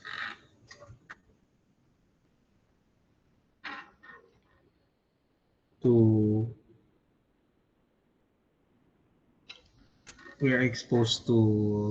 the norms, roles, and relationships in online, no? Na-expose na tayo dyan. So, yun. And it opens up our mind on what kind of norms and roles and relationships are available out there, diba? And yan.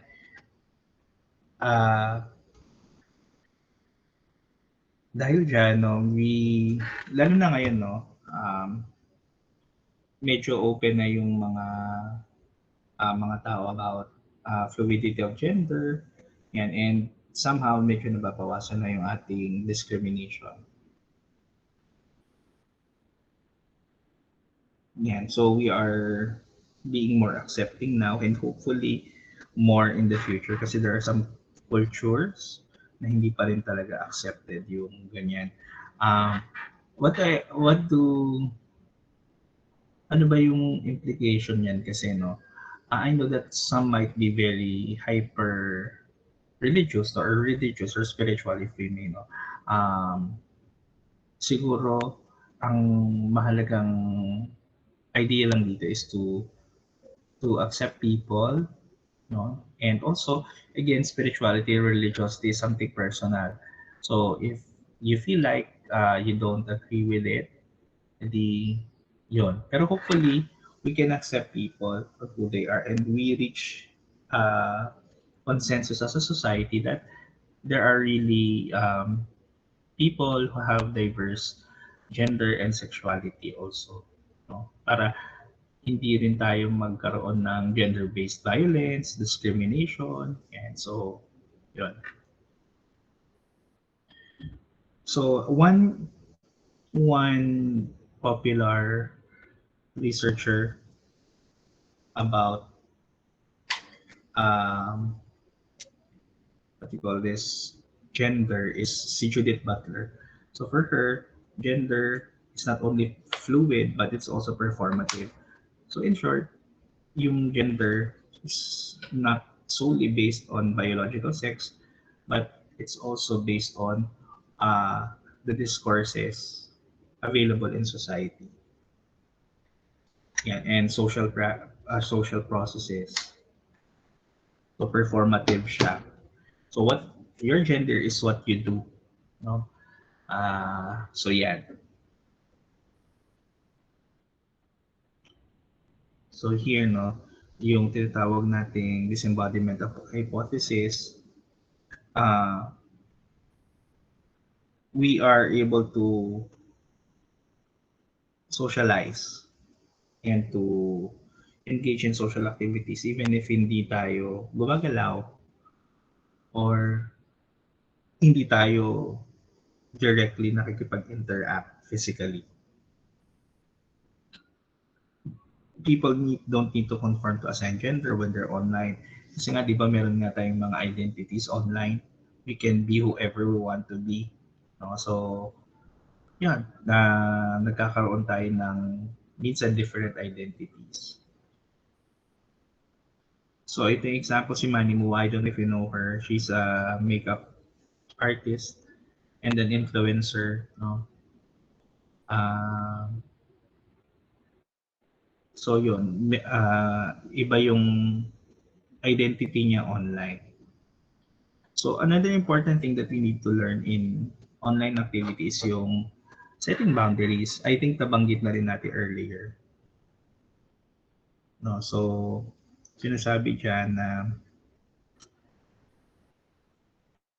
we have various impacts in society, but at the same time kailangan alam natin kung hanggang saan yung i-share natin, lalo na yung mga personal data natin, kung sino-sino lang yung pag-share natin ng ideas natin and thoughts and personal stuff, no? Tulad na nga sinabi natin, minsan hindi natin alam kung merong mga ill intentions yung ibang tao sa atin. So, we have to set boundaries, no? So, yan yung mga privacy settings. If possible, you lock your profile or at least limit it to friends. Huwag kayo masyadong magpa-public. But of course, it's your choice, no? But again, no, if you put it out there, you're setting yourself to be observed by the whole world generally, no. So shared network kasi yan. So as much as possible, what you share on the internet is yung mga allowable lang talaga. Yan. Yan. Ito mga may medyo lumang ano na to. Yung mga identity theft, alam nyo ba ngayon, ito chismis ko ng konti. Alam mo ba sa PUP, ang dami-daming nananakawan na mga online banking. Kasi di ba alam nyo naman, maraming mga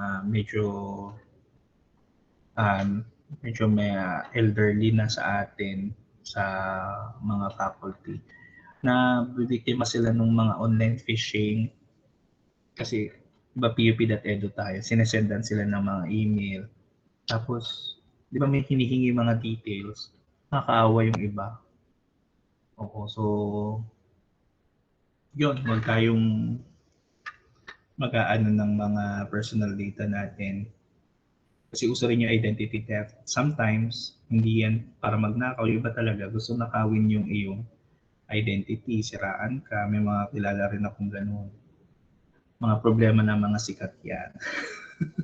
Di natin problema masyado yan. But, so, it happens also. So, yung mga Momo challenge na yan, I don't know if this is true, parang na-debunk naman na yan. And then yung Cambridge Analytica. So this one is, I'm sure you've heard of this. Oo, basahin nyo na lang. Ayaw maging political masyado. Pero yun. Yeah. So ito yung mga pwede nating itanong before posting online. Yung think before you click. Is this post or story necessary for me to share? What is the real purpose or goal of this post? Is this post appropriate to the values I'm trying to live by? Are the people involved in my post? What impact will this have on them? And what will this post tell me about who I am and when I see it in a throwback years from now? Kasi di ba sabi nga, may kasabihan nga, internet is forever. Minsan nga kahit burahin mo na, ano yan, digital footprints pa din yan. They can, pwede nilang i-unearth yan. So, before putting it online talaga, pag-isipang mabuti, reflect muna. No? So, yun. So, with that, what's your commitment to your digital self? So, we will do that as an activity na lang.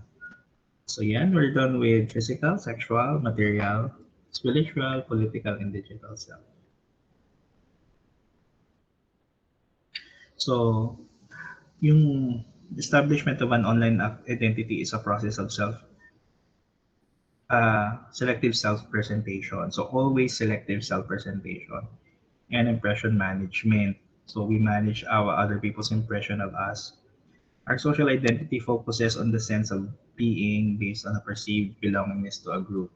So, hindi naman natin masisi yung iba nating mga, lalo na yung mga kabataan, no? Because they want to belong in a group. Kasi doon nakabase yung kanilang online identity. So, our online interactions have personal and social impact. So, we really have to think about it. No? Kasi one wrong move, meron ng magiging negative implications sa atin yan. So once we post something online,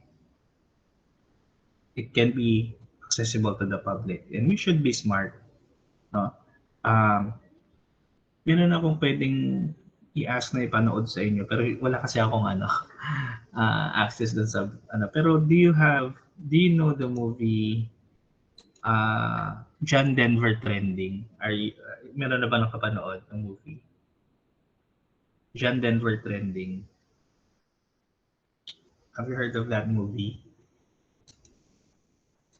May nakapanood na nun?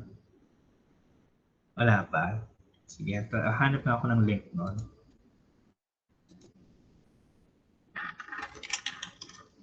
Yeah. So, ang ganda ng movie kasi napagbintangan siya and sobrang negative nung naging effect sa buhay niya. No? So yun. So pwede niyo siyang panoorin dyan, Denver Trending. So do you have any questions or any comments, or can I ask someone to have their takeaways for this portion naman sa online or digital self?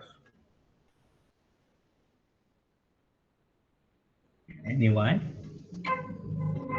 Sir, Yeah, go ahead. sa digital self po, I think it's better to reveal your true self instead of pretending po kasi. Ako lang For may me, feeling. for me, mas magaan po yun sa feeling at mas malalayo ka sa judgment kasi you are just being yourself lang naman. Hello? Naririnig niyo ba? Yes, sir. Ano, hindi ko naririnig. Ano nangyayari? Ulitin ko sa... Yeah. Sorry. Sige, go ahead. It's better to reveal your true self instead of pretending po. Kasi for me, mas magaan po siya sa feeling and mas malalayo ka sa judgment kasi you are just being yourself lang naman. Okay. Yan. Thank you, Krisha. It might sound cliche, no? Pero sa totoo lang, mas okay yun. And, um, yun. How about si John May? May sinasabi ba si John May kanina? Or sinabi niya lang na naririnig niya? Sumagot na ako kanina, sir. Yung Oo. naririnig po. Okay. Sige, thank you, Krisha. Other answers? Sir, Yes. Go ahead, James. Ayun, James, nandiyan ka na. Kanina tinatawag. Sige, James, go ahead. pakas ako sir kanina, sorry. Okay. Sige, go ahead. Ayun nga, thanks to the digital, malaking tulong din yung yung digital self natin kasi nagkakaroon tayo ng chance para mai-express kung ano yung hindi natin kung ano yung hindi natin mai-express sa everyone in person yung kumbaga for introverts like me parang doon tayo nakakakuha ng confidence sa ating digital self. Parang doon tayo humuhugot ng lakas ng loob para maging better person. Ayun lang. Okay. So, totoo yan, di ba? Pero siguro, like, sige, tulad sa sinabi ni James, do you have, or may na-experience na ba kayo na parang somebody called you out for something, halimbawa sa pinost mo or something? May ganun ba? May na-experience ka ng ganun, James? Ano, sir? Parang kinall out ka, halimbawa, you're posting something, tapos parang may nag-comment sa'yo na, uy, bakit ka nag-post ng ganyan or ganito? Wala naman po. Wala naman. Wala naman so far. Pero do you have people like, halimbawa, you think about them before posting it or wala namang ganon? Tingnan ba, family members, kamag-anak? Nag-iingat din ako, kasi kinikip ko yung profile ko sa Facebook, bilang, yung binabahagi ko lang sa Facebook kung ano yung mga gusto kong ibahagi, kung binabahagi ko sa Facebook yung gusto kong iparating sa ibang people. Oo. Kasi di ba minsan may mga ganun yung mga kamag-anak, mga members ng church, naka-member natin.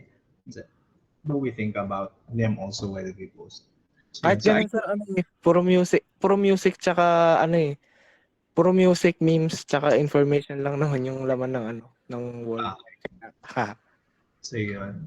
So, sometimes, di ba yung ibang solution nila dyan is they restrict certain people. O kaya, they create another account exclusively for their friends, ganyan. So, ayun. But whatever it is, no, kailangan talaga be careful about what we post, be authentic, and really think about what we post times two before really going into it. No? So yeah. So thank you so much. I will just post the activities no for the four selves and just like the yung former natin, I want an output na very personal and very creative. No, I'm accepting two formats. So pwedeng creative essay with photos, no, or with images, or a short video. Short video po pwede siya mga around 2 to 3 minutes lang per self, like for example political self, sexual self, etc. So ganon. I'll just post yung activity. Pwedeng pagsabay-sabay nyo lang ipasa or incrementally I'll create a folder for each one. Tapos links lang yung hihingin ko kasi wala na akong drive. Yan. Alright, so ayan, other questions or concerns? Sir, ano po, bali po, isang folder na lang lahat po ng activity. Tapos Yes, yung link yes. na lang po nun. Yes. Okay. Thank you, sir. Thank you, John May. Ayan. Alright, so if there are no more questions, tingin ko wala na. Maybe I request everyone to turn on their cameras para makita ko kung ang inyong digital self, kung totoo talaga. Ayan. For a photo op. Ayan. Thank you, Kat, Daisy, Carlo. Ayan.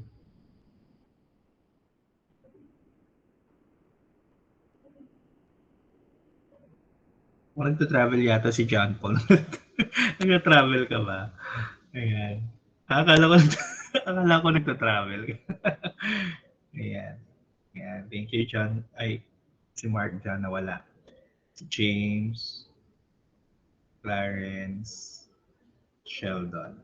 Okay. Daniel, Kathleen, Ivan. Alright. How about sina Kurt, Junel, and Carla? Sige. Alright, if there are no more questions, ayun. Thank you, Junel. Let's take a photo. Siguro baka hindi maka-turn on sina Carla, Cedric. Kasi also post up na lang yung mga slides natin. Alright, so if there are no more questions, let's take a photo. Ready? 1, 2, 3. Alright. So guys, thank you very much for attending today's class.